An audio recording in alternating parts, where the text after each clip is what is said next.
नाज़रीन, पनवाकल में 8 ॾींहं अॻु अॻवा थियल ॻोठ हुसैन कलवरवासी ॿ नौजवान बाज़ियाब न थी सघिया आहिनि। मुख़बिर जे वारसनि आला इख़्तियारनि खां नौजवाननि जी बाज़ियाबी जो मुतालबो कयो आहे। तफ़सील ॾिसूं था इन रिपोर्ट में। जी नाज़रीन, पनवाकल जे ॻोठ हुसैन कलवर जा रहवासी नौजवान नूर इलाही कलवर ऐं फराज़ कलवर धाड़ेरनि जे चंबे मां बाज़ियाब न थी सघिया आहिनि। इन हवाले सां असां सां गॾु मौजूद आहिनि खेसि वारिस। अचो त खेसि ॻाल्हि ॿोल कयूं त इन सां इहो वाक़ियो कीअं पेश आयो आहे। अॼु 8 ॾींहं गुज़री वियो आहे, बाज़ाब न थी चुका आहिनि।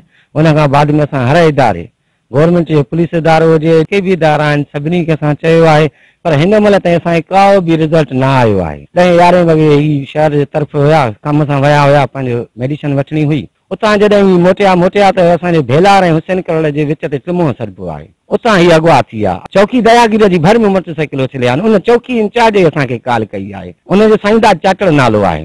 हुन जेको आहे फिंगर प्रिंट भी असांजा विञाया, पेर पुछियासीं ही पेर कंहिंजा आहिनि त ही सूबेदार जा आहिनि, पेर बि विञाया ऐं हू हुन सां ॿधल आहे। असांजो मुतालबो इहो आहे त असांजा मुगी जल्द खां जल्द बाज़ाब कराया वञनि। पोइ जेको आहे उतां उथिया आहिनि शहर तरफ़ विया, ओॾो माना ॿिया जेके छोकिरा आहिनि उतां जा पंहिंजा कलवड़ उहे घर विया। पोइ जी ख़बर न पई। 5:45 बजे जॾहिं मां सखर पहुतुमि त मां हिन रिंग कयमि त हिन जो नंबर ई बंदि वञे पियो। पोइ हिते पुछा कईसीं, पोइ तक़रीबन 10-11 बजे असांखे माना इहा थी पुछा कईसीं त हिननि जो को ॾस पतो कोन हो। पोइ असां पुलिस खे बि इतलाउ कयोसीं, असां पंहिंजी बि खोजना कईसीं। पोइ असांखे जेको आहे सो सांघी ऐं भेलार जे विच ते रोड तां असांखे सांझी जो तक़रीबन असांखे नंबर माना मोनोग्राम जेको मोटरसाइकिल जो होंडा जो उहो माना असांखे उतां मिलियो।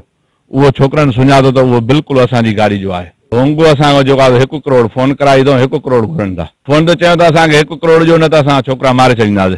ऐं असांखे अपील आहे चीफ जस्टिस खे, वज़ीर आज़म खे ऐं CM सिंधु खे, DIG खे, IG खे, SP खे, सभिनि खे अपील आहे त असांखे छोकिरा बाज़ाब कराए मिलनि। 8 ॾींहं गुज़रण बावजूद पुलिस अमलदार रुगो आसरा दिलासा टाइम विञाइण खां वधीक कुझु न करे सघिया आहिनि। 8 ॾींहंनि में सिर्फ़ु वो लोकेशन ट्रेस करे सघिया आहिनि त माण्हू किथे आहिनि, किथां फोन आई आहे इहा बि ख़बर न लॻाए सघिया आहिनि। असांखे हुननि खे क्लियर माण्हू ॾिना आहिनि।